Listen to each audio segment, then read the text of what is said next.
नमस्कार मेरे डीटीए के सदस्यों। आज हम प्रैक्टिस करने वाले हैं सीडीपी के बहुत ही महत्वपूर्ण प्रश्नों की।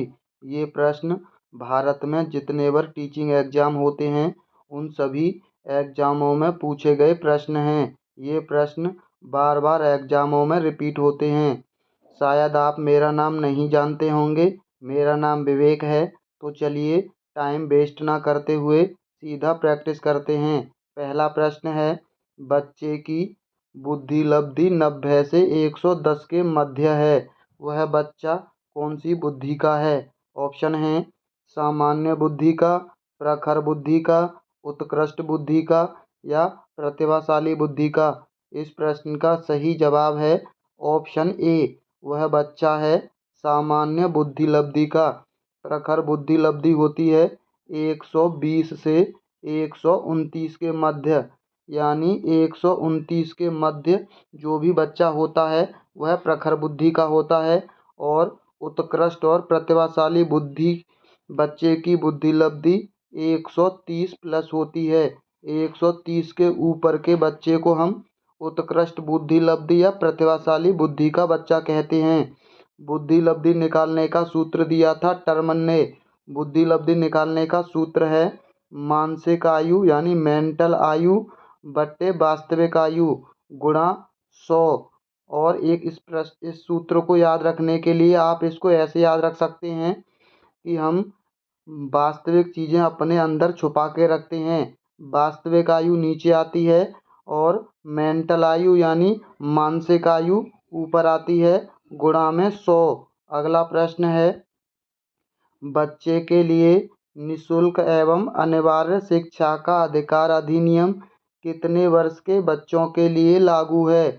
ये लागू होता है 6 से 14 वर्ष के बच्चों के लिए। शिक्षा का अधिकार अधिनियम आया था 2009 में, यानी 9 में ये अधिनियम पारित हुआ था, लेकिन ये अधिनियम पास हुआ था 1 अप्रैल 2010 में। 2009 में ये अधिनियम आया था और ये लागू हुआ था 1 अप्रैल 2010 में। अगला प्रश्न है, एक बच्चे की बुद्धि और विकास के अध्ययन की सर्वाधिक अच्छी विधि कौन सी है?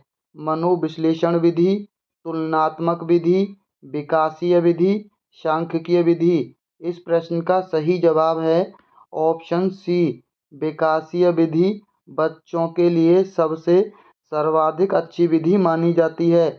और तुलनात्मक विधि को हम नकारात्मक की श्रेणी में देते हैं।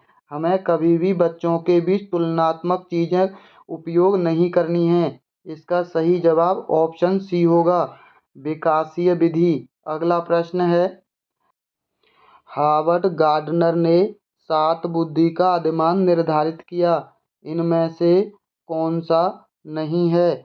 इनमें से नहीं बताना है, यानी नकारात्मक प्रश्न है। स्थान संबंधी बुद्धि, भावनात्मक बुद्धि, अंतर्वैयक्तिक बुद्धि, भाषात्मक बुद्धि। इस प्रश्न का सही जवाब ऑप्शन बी है, भावनात्मक बुद्धि। ये हार्वर्ड गार्डनर के 7 बुद्धि अधिमानों में नहीं आती है। स्थान संबंधी बुद्धि आती है, अंतर्वैयक्तिक आती है, भाषात्मक बुद्धि आती है और तार्किक गणितीय बुद्धि आती है, शारीरिक गति संवेदी बुद्धि आती है और संगीत बुद्धि आती है और 7वीं है प्रकृतिवादी बुद्धि। ये 7 बुद्धि का अधिमान दिए थे हार्वर्ड गार्डनर ने। अगला प्रश्न है, यदि एक बच्चे की मानसिक आयु 5 वर्ष है तथा वास्तविक आयु 4 वर्ष है तो उस बच्चे की बुद्धि लब्धि होगी। हमने आपको पहले भी बताया है कि मानसिक आयु ऊपर आती है और जो वास्तविक चीज़ें हैं वो हम अपने अंदर छुपा के रखते हैं, तो नीचे आएगी वास्तविक आयु, ऊपर आएगी मानसिक आयु, गुणा में आएगा 100। अब 4 का भाग 100 में देंगे तो 25 आता है, 25 चौका 100 होता है और 25 पंजे 125 होता है। इस 5 का और 25 का गुणा करने पर आएगा 125।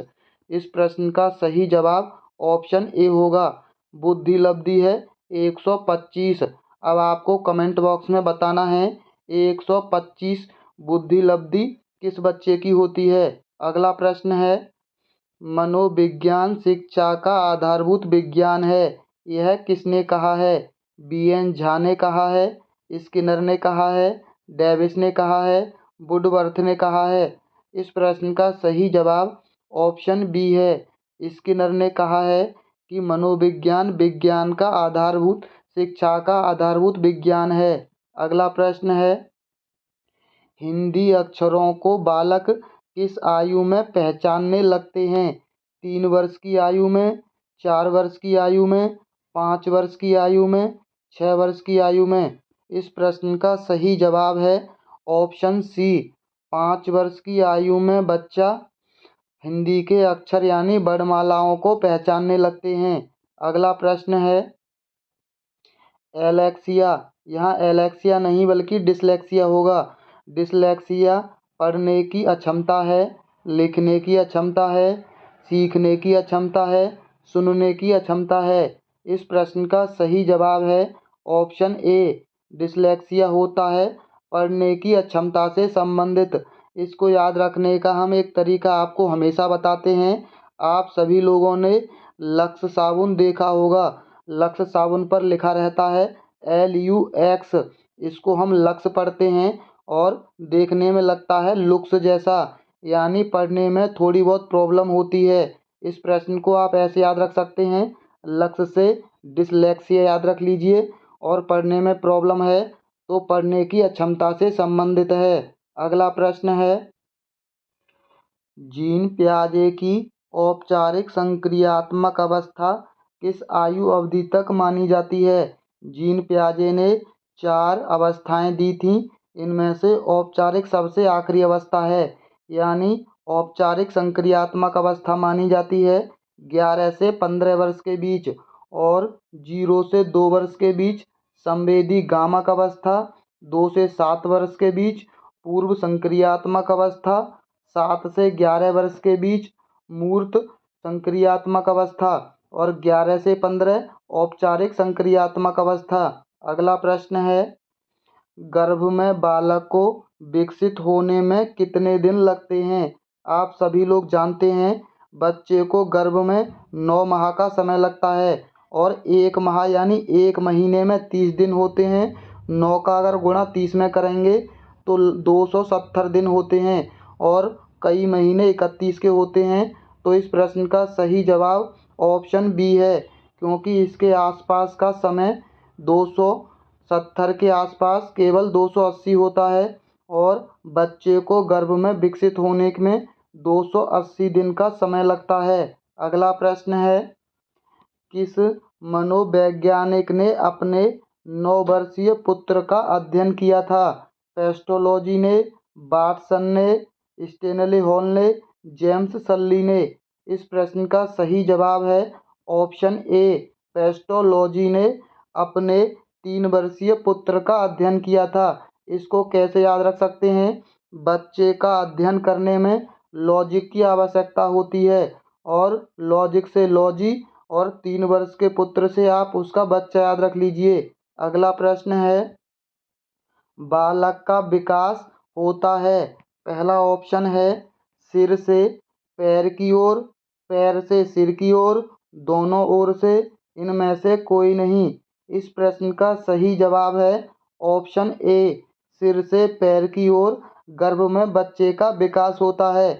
इसे हम सिरा पदाभिमुख विकास का सिद्धांत कहते हैं। अगला प्रश्न है, विकास के संबंध में गलत कथन है। पहला, विशिष्ट से सामान्य की ओर विकास होता है, सार्वभौमिक प्रक्रिया है, दिशा सिर से पैर की ओर होती है, वर्तुलाकार गति है। इस प्रश्न का सही जवाब ऑप्शन ए है, क्योंकि गलत कथन पूछा है और पहला ही कथन गलत दे रखा है।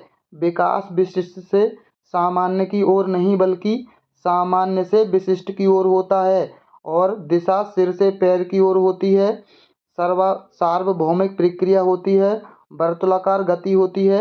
ये तीनों ही कथन बिल्कुल सही हैं। अगला प्रश्न है, गर्भधान काल की अवस्था नहीं है, शैशवावस्था, डिम्बावस्था, बीजकरण, भ्रूणावस्था। इस प्रश्न का सही जवाब है ऑप्शन ए, शैशवावस्था। गर्भधान काल की अवस्था नहीं बल्कि बच्चे के जन्म के बाद होती है। अगला प्रश्न है, मानव जीवन की मनोभौतिक एकता कहलाती है। मन तथा शरीर का विकास से शरीर तथा हड्डियों के विकास, शरीर एवं हृदय का विकास, आत्मा तथा मांसपेशियों का विकास। इस प्रश्न का सही जवाब ऑप्शन ए है। मानव जीवन का मनोभौतिक एकता मन तथा शरीर के विकास से कहलाती है। अगला प्रश्न है, गर्भ में सर्वप्रथम निर्माण होता है पैर का, सिर का, धड़ का, सभी का। अभी आपने देखा था कि बच्चे का विकास सिर से पैर की ओर होता है, तो सबसे पहले बच्चे का सिर का विकास होगा। अगला प्रश्न है, जन्म के समय शिशु में कितनी हड्डियां होती हैं? 206, 230, 270, 320। इस प्रश्न का सही जवाब है ऑप्शन सी, 270 हड्डियां होती हैं जन्म के समय। इसको आप ऐसे याद रख सकते हैं, बच्चे का विकास होने में 280 दिन लगते हैं, यानी लगभग एक दिन में एक हड्डी विकसित होती है।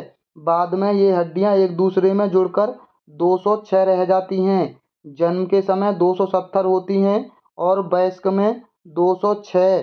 अगला प्रश्न है, बालक अपनी माँ को पहचानना प्रारंभ कर देता है 6 माह में, 8 माह में, 9 माह में या 3 माह में? इस प्रश्न का सही जवाब ऑप्शन डी है। 3 माह के अंदर बच्चा अपनी माँ को पहचानना प्रारंभ करता है और सबसे पहले माँ को ही पहचानना प्रारंभ करता है। अगला प्रश्न है, बालक के जन्म के समय शिशु के मस्तिष्क का भार होता है 300 ग्राम, 350 ग्राम, 400 ग्राम, 450 ग्राम। इस प्रश्न का सही जवाब ऑप्शन बी है, 350 ग्राम। अगर मनुष्य के भार के मस्तिष्क की बात की जाए, यानी मस्तिष्क के भार की बात की जाए, तो वो होता है 1200 से लेकर के 1400 ग्राम तक। अगला प्रश्न है, कल्पना जगत में विचरण होता है, यानी बच्चा कल्पना किस अवस्था में करने लगते हैं? पहली अवस्था है शैशवावस्था में, किशोर अवस्था में, बाल्यावस्था में, शैशवावस्था व किशोर अवस्था में। इस प्रश्न का सही जवाब ऑप्शन डी है। शैशवावस्था और किशोर अवस्था दोनों के अंदर कल्पना जगत में सबसे अधिक विचरण होता है। अगला प्रश्न है, बालक मुख्य रंगों की पहचान कर लेता है 5 वर्ष में, 2 वर्ष में, 3 वर्ष में, 4 वर्ष में? इस प्रश्न का सही जवाब है ऑप्शन ए, 5 वर्ष में बच्चा मुख्य रंगों की पहचान कर लेता है। अगला प्रश्न है, छोटे छोटे वाक्यों को बोलना तथा 3 पहियों की साइकिल चलाना, यह कार्य किस अवस्था में होता है? शैशवावस्था में, बाल्यावस्था में, किशोर अवस्था में, प्रौढ़ावस्था में? इस प्रश्न का सही जवाब है ऑप्शन ए, शैशवावस्था के अंदर बालक 3 पहियों की साइकिल और वाक्यों को बोलना प्रारंभ कर देता है। अगला प्रश्न है, निम्न में से किस घटना की ओर बालक सर्वप्रथम आकर्षित होना प्रारंभ होता है?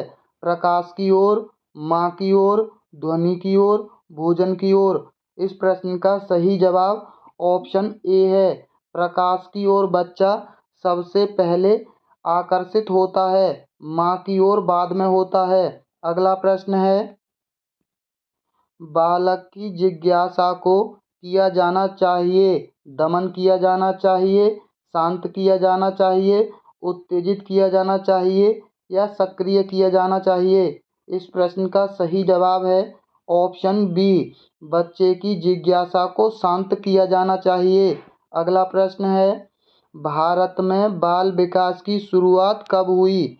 1930 में, 1887 में, 1879 में, 1590 में? इस प्रश्न का सही जवाब है ऑप्शन ए, 1930 में सर्वप्रथम बाल विकास की शुरुआत हुई थी। अगला प्रश्न है, किशोर अवस्था में सामाजिक विकास पर जिसका प्रभाव नहीं पड़ता है वह निम्न में से कौन सी है?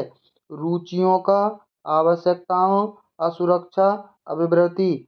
इस प्रश्न का सही जवाब ऑप्शन सी है, असुरक्षा का प्रभाव नहीं पड़ता है किशोर अवस्था में सामाजिक विकास पर।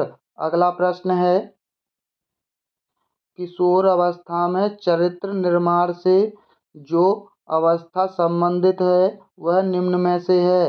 परंपराओं को धारण करने की अवस्था, आधारहीन आत्मचेतना अवस्था, आधारयुक्त आत्मचेतन अवस्था, स्वकेंद्रित अवस्था।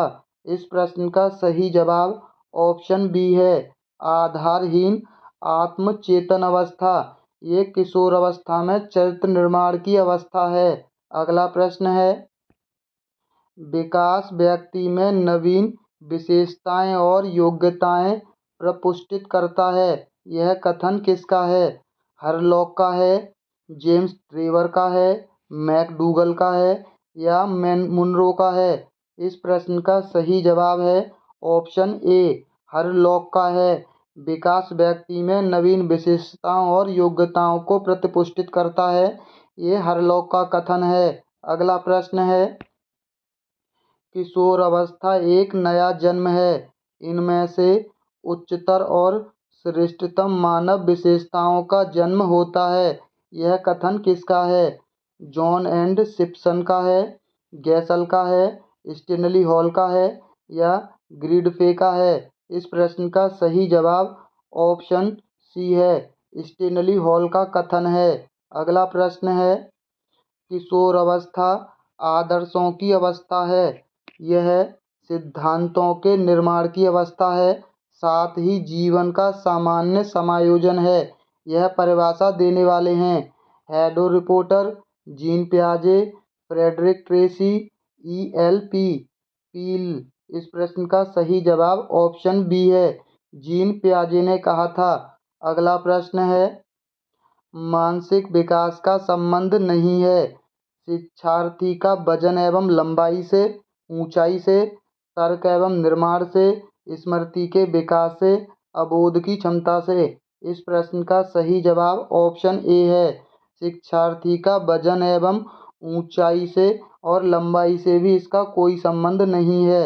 अगला प्रश्न है, मनुष्य के शरीर में हड्डियों की संख्या कम से कम होती है शैशवावस्था में, बाल्यावस्था में, किशोर अवस्था के बाद या प्रौढ़ अवस्था में? इस प्रश्न का सही जवाब ऑप्शन डी है, प्रौढ़ अवस्था में सबसे कम होती है और जन्म के समय यानी शैशवावस्था में सबसे अधिक होती है, 206 और 270। अगला प्रश्न है, किशोर अवस्था की प्रमुख समस्या है वजन बढ़ने की, शिक्षा की, समायोजन की, अच्छे परीक्षा परिणाम देने की?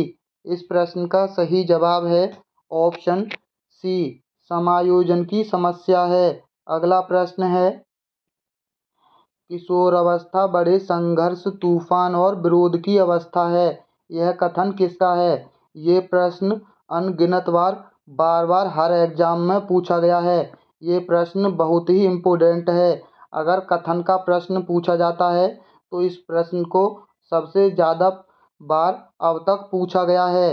स्किनर का, स्टेनली हॉल का, E.A. किलपैट्रिक का या थॉर्नडाइक का? इस प्रश्न का सही जवाब ऑप्शन बी है, स्टेनली हॉल का। हमने आपको इसको याद रखने का एक तरीका बताया है। आप जब भी हॉल में मूवी देखने जाते हैं तूफान और बड़ा संघर्ष से जाते हैं, यानी आप हॉल के अंदर बहुत ही तूफान मचाते हैं, सीटियां बजाते हैं, यानी आप इसको ऐसे याद रख लीजिए, किशोर अवस्था बड़े संघर्ष और तूफान और विरोध की अवस्था है, ये हॉल ने कहा था।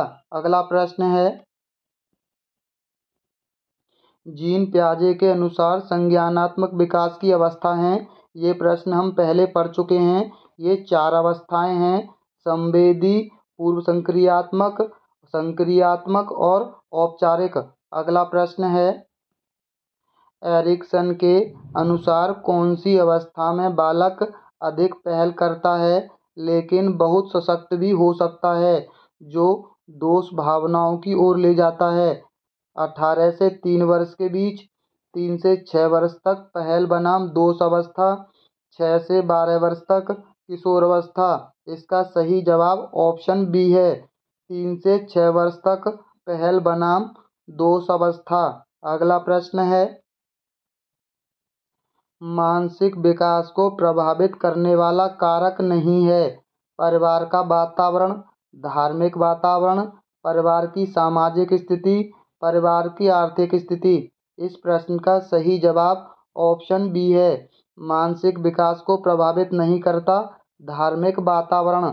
अगला प्रश्न है, नैतिक तर्क का अवस्था सिद्धांत किसने स्पष्ट किया? कोहलबर्ग ने, एरिक्सन ने, फ्रॉयड ने, पावलोव ने। इस प्रश्न का सही जवाब ऑप्शन ए है, नैतिकता का सिद्धांत कोहलबर्ग ने दिया था। नैतिक विकास का सिद्धांत और नैतिक तर्क की अवस्था का सिद्धांत कोहलबर्ग से संबंधित है। अगला प्रश्न है, वंशानुक्रम से संबंधित प्रयोग चूहों पर किसने किया? कार्ल पियर्सन ने, मैकडूगल ने, मेंडल ने, पावलोव ने। इस प्रश्न का सही जवाब ऑप्शन बी है, मैकडूगल ने वंशानुक्रम से संबंधित प्रयोग चूहों पर मैकडूगल ने किया। और अगर क्रिया प्रसूति से संबंधित पूछता तो चूहों पर स्किनर ने भी प्रयोग किया है। कार्ल पियर्सन ने खरगोश पर प्रयोग किया है, मेंडल ने मटर के दानों पर और पावलोव ने कुत्ता पर। अगला प्रश्न है, कौन सा ऊर्जावान मित्रवत बालक का लक्षण नहीं है? खुशमिजाज होना, सामाजिक होना, आसानी से चिढ़ने वाला, ऊर्जा का उच्च स्तर। इस प्रश्न का सही जवाब ऑप्शन सी है, ऊर्जावान मित्रवत बालक कभी भी आसानी से नहीं चिढ़ता है और ये इसका लक्षण नहीं है। अगला प्रश्न है, किशोर अवस्था प्रारंभ होती है 10 वर्ष की आयु से, 16 वर्ष की आयु से, 12 वर्ष की आयु से, 18 वर्ष की आयु से। इस प्रश्न का सही जवाब ऑप्शन सी है, 12 वर्ष की आयु से किशोर अवस्था प्रारंभ होती है, 18 वर्ष तक चलती है। अगला प्रश्न है, पूर्णतः प्रकार्यशील व्यक्ति का संप्रत्यय किसने दिया? कार्ल रॉजर्स ने, फ्रॉयड ने, फ्रांसिस गाल्टन ने, इवान पावलोव ने। इस प्रश्न का सही जवाब ऑप्शन ए है, कार्ल रॉजर्स ने। अगर आप अपना कार्य सहीशील नहीं रहेंगे या सही तरीके से नहीं करेंगे तो काल आपको खा जाएगा। आप इसको ऐसे याद रख सकते हैं, अगर व्यक्ति कार्य नहीं करता है तो काल के मुंह में जरूर जाता है। अगला प्रश्न है, निम्न में से किसने बच्चों में वस्तु स्थैर्य के विकास को समझने में सहायता की है? जीन पियाजे ने, फिशिंगटर ने, एरिक्सन ने, बेलॉक ने। इस प्रश्न का सही जवाब ऑप्शन ए है, जीन पियाजे ने, जिन्होंने 4 अवस्थाएं दी थीं। अगला प्रश्न है, सूर्य बच्चे के साथ साथ चलता है और उसके मुड़ने का अनुसरण करता है और बच्चे की बात सुनता है। यह कथन बालक की किस लक्षण की ओर इंगित करता है? परम केंद्रिता की ओर, केंद्रीयता की ओर, सजीव चिंतन की ओर, वस्तु स्थैर्य की ओर। इस प्रश्न का सही जवाब है ऑप्शन सी, बस सजीव चिंतन की ओर। जब भी किसी निर्जीव चीज को बच्चा जीवित समझता है वहाँ सजीव चिंतन होता है। अगला प्रश्न है, किसने यह दावा किया है कि सभी भाषाओं में होने वाले कुछ सार्वभौमिक गुण जन्मजात होते हैं? B.F. स्किनर ने, अल्बर्ट बंडूरा ने, नोम चॉम्स्की ने, E.C. टॉलमैन ने। इस प्रश्न का सही जवाब ऑप्शन सी है, नोम चॉम्स्की ने यह दावा किया है कि सभी भाषाओं में होने वाले कुछ सार्वभौमिक गुण जन्मजात होते हैं। अगला प्रश्न है, फ्रॉयड के अनुसार निम्न में से कौन सी विकास अवस्था में बच्चे का ध्यान जननांगों की तरफ जाता है? मुखी अवस्था में, गुदी अवस्था में, लैंगिक अवस्था में या प्रसुप्ति अवस्था में? इस प्रश्न का सही जवाब ऑप्शन सी है, लैंगिक अवस्था में बच्चों का ध्यान जननांगों की तरफ जाता है। अगला प्रश्न है, निम्न में से कौन सा बच्चे हेतु बेसलर बुद्धि मापनी के एक निष्पादन मापनी है?